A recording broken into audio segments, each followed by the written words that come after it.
ஆதி என்னும் பராபரையே அன்பான மனோன்மணியே ஜோதி எனும் பஞ்சகத்தாலே சொற்பெரிய கரிமுகனே தீது நீக்கும் கந்தவளே திருத்துகின்ற குருநாதர்களே 18 சித்தர்களே பண்பான பரமசிவமே ஓதியே ஜோதிடங்கள் உரைப்பதற்கு நார விந்து வடிவாக நல்ல துணை ஆவீரே. உலகில் உள்ள தமிழ் பேசும் அனைத்து நல் உள்ளங்களுக்கும் மற்றும் ஜோதிட சான்றோர்களுக்கும் மூத்தோர்களுக்கும் ஆர்வலர்களுக்கும் மற்றும் இந்த காணொலியை காணும் உங்களுக்கும் ஆஸ்ட்ரோராஜின் இனிய நல்வணக்கங்கள். ஜோதிடம், ஆன்மீகம், வாழ்வியல், மருத்துவம் என்ற 4 தலைப்புகளில் தொடர் காணொலிகளாக பார்த்து வருகிறோம். அந்த வகையில் இன்று ஜோதிடம் என்ற துறையிலிருந்து மேலும் ஒரு பதிவு. இந்தியாவை ஆண்ட அரசியல் தலைவர்களும், அதாவது இந்தியா சுதந்திரம் பெற்ற பிறகு அந்த அரசியல் தலைவர்களுடைய ஜாதகத்தை எவ்வாறு கிரகம் இருக்கிறது என்ற ஒரு தேடலில் கிடைத்த நிறைய தகவல்கள் தான் இந்த ஜாதகம். இதில் இந்தியாவை அதிகமாக கடக லக்கணத்தில் பிறந்தவர்கள் அல்லது கடகராசியில் பிறந்தவர்கள் ஆட்சி புரிந்திருக்கிறார்கள். ஒரு சின்ன விஷயம், கடகம் என்பது நண்டின் குணம் கொண்டது. இந்த உலகத்தில் உள்ள அனைத்து ஜீவராசிகளிலேயும் நண்டு என்ற ஒரு உயிரினத்திற்கு சற்று வித்தியாசமான குணாதிசயங்கள் இருக்கிறது. ஏனென்று கேட்டால், தான் எந்த நிலையில் நிற்கிறதோ அந்த நிலையிலிருந்து 4 பக்கமும் ஒரே மாதிரியான வேகத்தில் பயணிக்கக்கூடிய தன்மையுள்ள உயிரினம் என்று பார்க்கும் பொழுது நண்டை தவிர வேறு எதுவுமே கிடையாது என்பது தான் அதிசயத்திலும் அதிசயமாக இருக்கிறது. அப்படிப்பட்ட நண்டின் தன்மையை கொண்ட ராசியில் ஜனனமானவர்கள் நேரு முதல் நூற்றாண்டை பார்த்த கலைஞர் கருணாநிதி வரை எண்ணற்ற மனிதர்கள் இந்த இந்தியாவை ஆட்சி செய்திருக்கிறார்கள் அல்லது நிர்வாகம் செய்திருக்கிறார்கள் என்பது மேலும் சில தகவல்கள். அப்படிப்பட்ட ஜாதகங்கள் எப்படி இருக்கு அல்லது இந்த ஜாதகங்களை இயக்கிய கிரகங்கள் எது எது என்பது சார்ந்த தேடலில் கிடைத்த பதிவுதான் இது. இந்த ஜாதகம் 19/11/1917 ஆண்டு இரவு 10:11 ஜனனமானது. லக்கணத்தில் சனி, கடக லக்கணம், லக்கணத்தில் சனி, லக்கணத்துக்கு 2இல் செவ்வாய், 5ஆம் இடத்தில் சூரியன் புதன், 6ஆம் இடத்தில் சுக்கிரன் ராகு, 7வது இடத்தில் சந்திரன், 11வது இடத்தில் குரு, 12வது இடத்தில் கேது.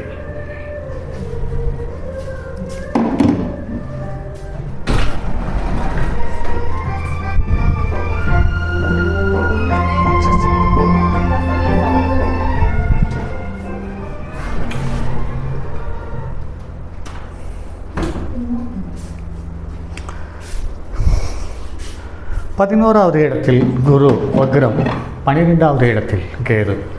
இந்த ஜாதகத்தை பாருங்கள் நண்பர்களே. லக்கணம் பூச நட்சத்திரம் 1ஆம் பாதத்தில் லக்கண புள்ளி அமர்ந்திருக்கிறது, 5.29 பாகை பெற்றிருக்கிறது. சூரியன் அனுச நட்சத்திரம் 1ஆம் பாதத்தில் அமர்ந்திருக்கிறது, 4.11 பாகை பெற்றிருக்கிறது. சந்திரன் உத்திராட நட்சத்திரம் 2ஆம் பாதத்தில் அமர்ந்திருக்கிறது, 5.7 பாகையில் இருக்கிறது. செவ்வாய் பூர நட்சத்திரம் 1ஆம் பாதத்தில் அமர்ந்து 16.28 பாகை பெற்றிருக்கிறது. புதன் அனுச நட்சத்திரம் 3ஆம் பாதத்தில் அமர்ந்து 13.16 பாகை பெற்றிருக்கிறது. குரு ரோகிணி நட்சத்திரத்தில் அமர்ந்து 2ஆம் பாதத்தில் அமர்ந்து 15.7 பாகை பெற்றிருக்கிறது. சுக்கிரன் போராட நட்சத்திரம் 3ஆம் பாதத்தில் அமர்ந்து 21.4 பாகை பெற்றிருக்கிறது. சனி ஆயிலி நட்சத்திரம் 2ஆம் பாதத்தில் அமர்ந்து 21.54 பாகை பெற்றிருக்கிறது. ராகு மூல நட்சத்திரம் 4ஆம் பாதத்தில் அமர்ந்து 10.41 பாகை பெற்றிருக்கிறது.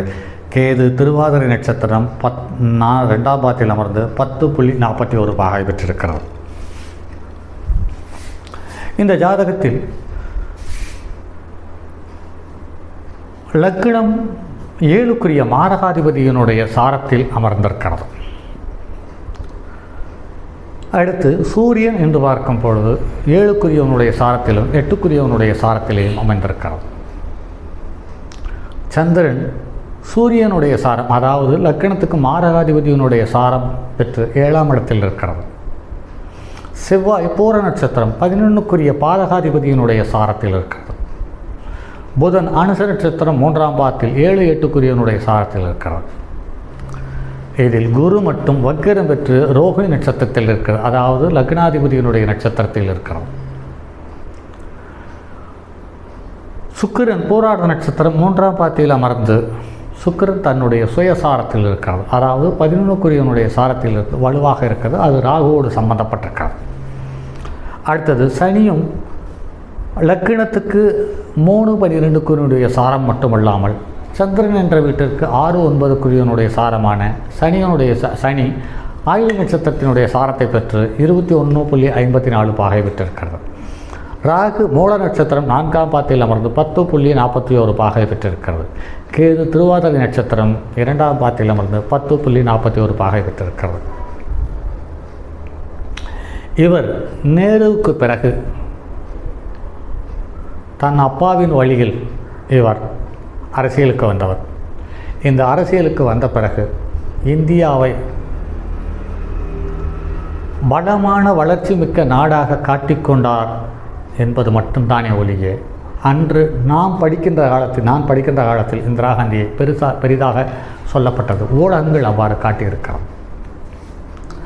ஆனால் அவர் வந்த பிறகு அவருடைய தந்தை வழி வம்சாவளியான முஸ்லீம்களுக்கு, அதாவது இஸ்லாமியர்களுக்கு பலமான உதவிகளை செய்து வந்திருக்கிறார் என்பது தற்போது கொஞ்சம் கொஞ்சமாக ஊடகங்கள் மூலம் வெளிவந்து கொண்டிருக்கிறது. அதில் இந்துக்கள் முழுமையாக இவருடைய கட்டுப்பாட்டுக்குள் சென்று விட்டார்கள். ஆனால் சீக்கியர்கள் என்று சொல்லக்கூடிய சத்திரியர்கள் இந்த அம்மாவினுடைய கட்டுப்பாட்டுக்குள் செல்ல மறுத்துவிட்டார்கள்.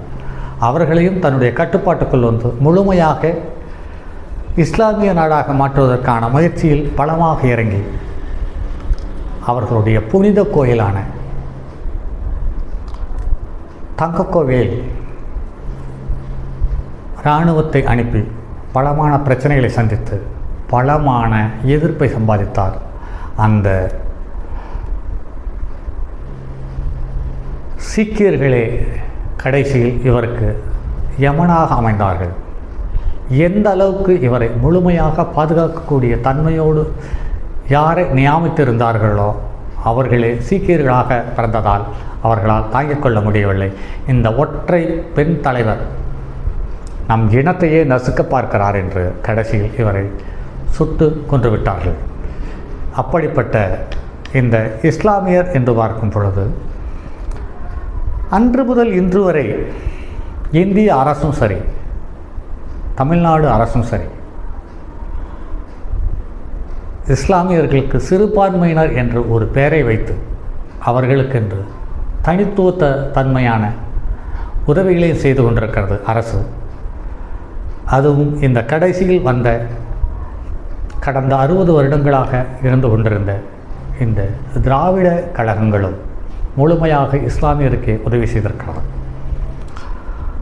அப்படிப்பட்ட இஸ்லாமியர் இனத்தில் வந்த 2வது முதலமைச்சர் இந்த பிரதம மந்திரி இவருடைய ஜாதகத்தில் பாருங்கள் நண்பர்களே, இவர் எவ்வளவு கர்ண கடூரமானவர் என்பதை அடையாளம் காட்டுவதற்கான கிரகங்கள் எவ்வாறு அமைந்திருக்கிறது என்பதை பார்ப்போம்.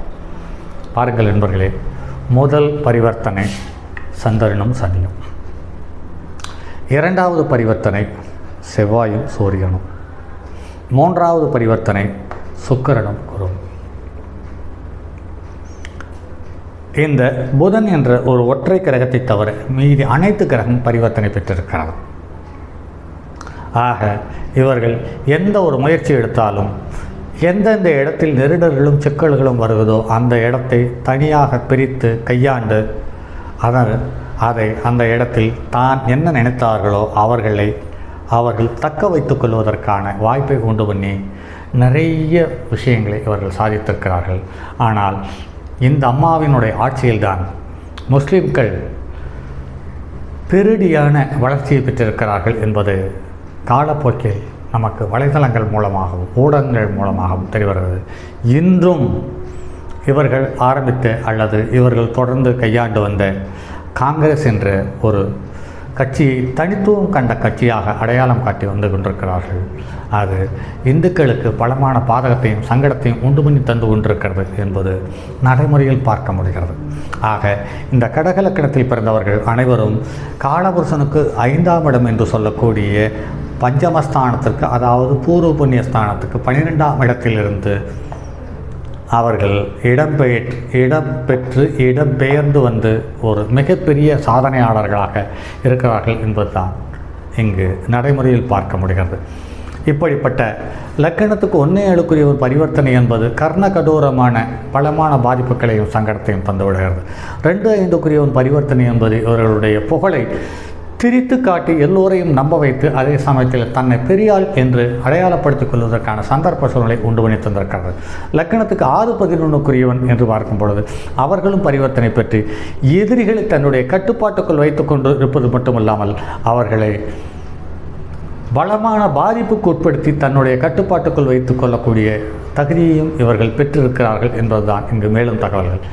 முதலில் ஆரம்பித்த அதுவே தான் கடைசியும் முடிக்கும்போது இவர்கள் நண்டின் குணம் கொண்டவர்கள். நண்டு என்ற ஒரு ஜீவராசி தான் எந்த இடத்தில் நிற்கிறதோ அந்த இடத்திலிருந்து 4 பக்கம் எந்த பக்கம் திரும்பாமலேயே இயல்பு நிலையிலிருந்து 4 பக்கம் ஒரே விதமான வேகத்தில் பயணிக்கக்கூடிய தன்மை உள்ளது.